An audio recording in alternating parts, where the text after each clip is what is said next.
Sur les 18 iPhone 6 que nous avons commandés, 9 étaient de mauvaise qualité. Les appareils de Forza Refurbished et Coolmix disposaient d'un écran de qualité clairement inférieure.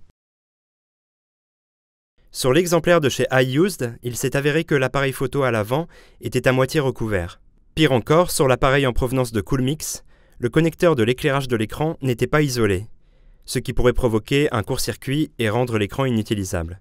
Pour plus de la moitié des appareils que nous avons reçus, les connexions et les haut-parleurs n'avaient pas été nettoyés correctement. Il y avait des traces de poussière visibles.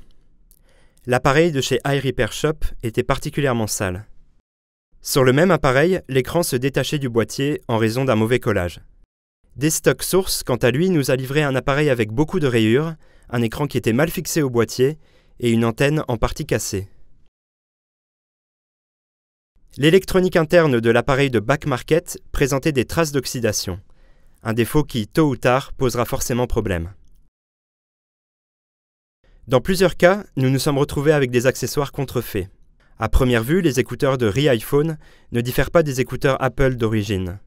Mais ils pèsent bien moins lourd et la qualité du son s'est avérée très mauvaise. 5 vendeurs promettent sur leur site web d'installer une nouvelle batterie. Mais ils ne le font pas. Au contraire, nous avons reçu des batteries qui avaient parfois plus de 600 cycles de rechargement au compteur. En conclusion, l'achat d'un iPhone reconditionné présente donc de grands risques qui ne valent sans doute pas la peine d'être pris, qui plus est pour une économie moyenne de seulement 20 à 25%.